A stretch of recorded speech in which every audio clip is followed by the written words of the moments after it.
هسألك سؤال. انا عايزه اعرف هما ليه سموه كشري اسكندراني؟ الكشري الاسكندراني مفيش حد براكم بيعملوه؟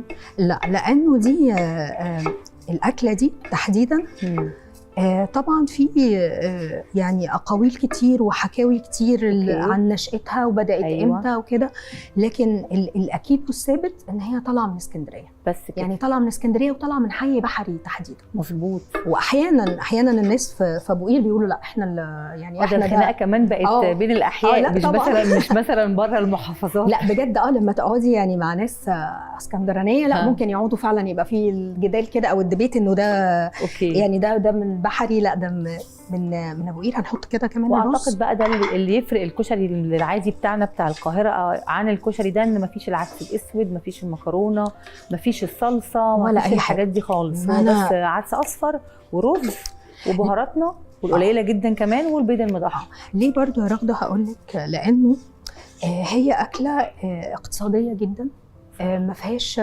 فيهاش مكونات كتير، والبيئه في اسكندريه كانت معتمده زمان اكتر على السمك، على الاسماك. صح. وكان في يمكن هي كمان برضو نشأت في الاحياء الشعبيه او الاحياء الفقيره اكتر، فهي اولا اكله اقتصاديه وفي نفس الوقت حاجه يعني مغذيه، فيها بروتين، فيها وحتى التوابل بتاعتها زي ما شايفه حاجات بسيطه بالظبط جدا. مفيش خالص. مختلفه تماما عن الكشري المصري بقى اللي هو بتاعنا، ده كله توابل بالظبط.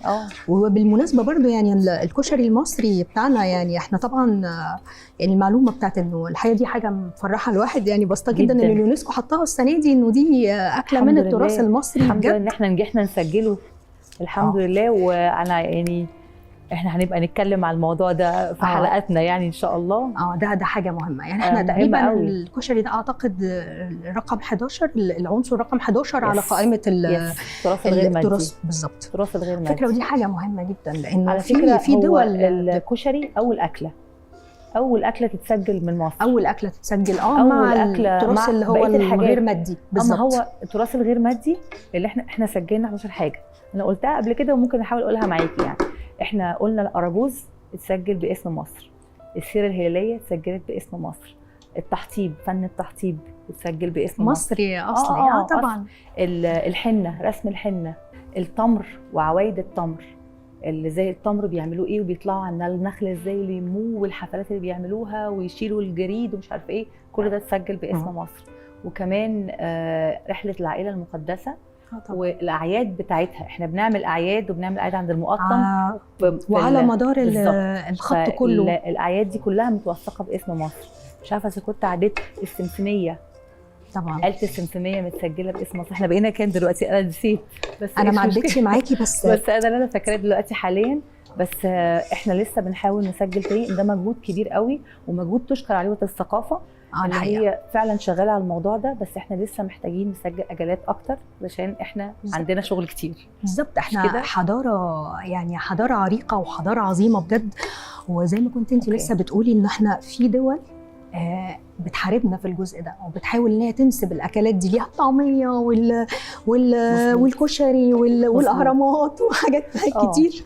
فيعني دلوقتي هنعمل ايه يا هبه؟ دلوقتي هنحط الميه، صح؟ هنحط الميه. بياخد قد ايه وقت في السوا؟ احنا بس يعني هقول لك هنحط الميه، بس نقول برضو الميه بتبقى قد ايه. الميه بتبقى ضعف الكميه اللي احنا حاطينها. يعني مثلا احنا حاطين هنا كوبايتين، هنحط الميه غير الرز. مظبوط. بالظبط. لان الرز عندنا العادي بتبقى الفش دي بالظبط. وبرده بتبقى على حسب نوع الرز. يعني طبعا. في رز بيشرب ميه كتير فيه. بالظبط، صح. يعني فممكن كده للناس اللي هي مثلا يعني مبتدئه او حاجه، ممكن نقول ان الميه تغطي يعني شويه فوق الرز والعدس بشويه كده، يعني حاجه اوكي بالظبط.